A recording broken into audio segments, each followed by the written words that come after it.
आता बातमी आहे नांदेडच्या किनवटमधून। किनवट तालुक्यातील दयाळ धानोरा येथे 2 दिवसांपूर्वी अस्वलाच्या भीषण हल्ल्यात शेतकरी दत्ता बळीराम जाधव यांचा मृत्यू झाल्याने परिसरात शोककळा पसरली आहे।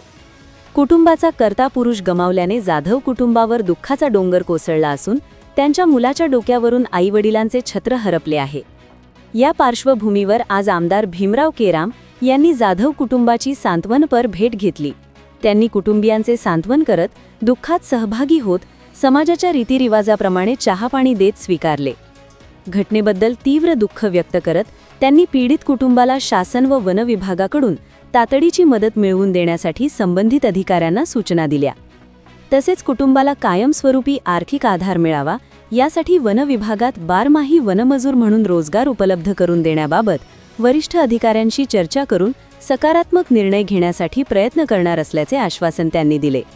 या सांत्वन भेटीप्रसंगी भाजपाचे दक्षिण तालुका अध्यक्ष सूर्यकांत आरंडकर, माजी तालुका अध्यक्ष बालाजी अलेवार, माजी सैनिक प्रकाश जाधव, सरपंच रोहिदास हरिपवार, किनवट नगर परिषदेचे माजी नगराध्यक्ष आनंद मच्छेवार, तंटामुक्ती अध्यक्ष मोहन गोरा राठोड, माजी सरपंच उत्तम नानू राठोड, नारायण मिट्टू, देविदास जयराम राठोड, जयसिंग मांगीलाल राठोड, हनुमंत भुसेवाड, रुपेश देशमुख, बंटी फड तसेच वनपरिक्षेत्र अधिकारी उमेश ढगे, सपोनी उमेश भोसले, वनपाल Shriram Sajjan, Sayyad Waseem, D Kadampalle, Krishna Ghayal, R Wanve, Santosh Dargude, Ganesh Sapkal, BT Jadhav, Vitthal Ghule, वनमजूर पी चितले, ज्ञानेश्वर माहुरे, संगणक चालक कुलदीप पाटील व गावातील ज्येष्ठ नागरिक उपस्थित होते।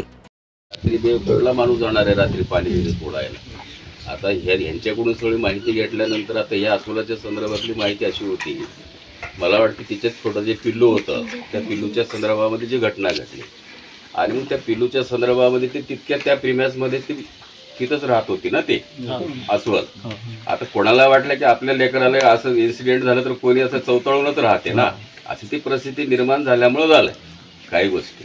आता आपला माणूस गेला तर आपल्याला तर दुःख आहेच, त्याच्याबद्दल दुमत असण्याचं काही कारणच नाही ना, ते बाकीचा प्रयत्न करू आपण, त्याच्यात काय विषय। आणि तिसरा एक म्हणणं होते की बा वन विभागामध्ये वन मजूर म्हणून जे मुलाला 12 कायमस्वरूपी 12वी पास आहे काय बघा त्याच्यात काय प्रोव्हिजन काय आहे त्याच्यात बघा।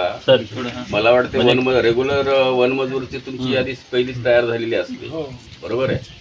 त्याच्यातला विषय परत एकदा मी सुद्धा बोलतो त्यांना, वावळे साहेबांना बोलतो परत। तुम्ही पाहत आहात महाराष्ट्राच्या कुशीतलं GK न्यूज मराठी, सात जनतेची, भूमी महाराष्ट्राची।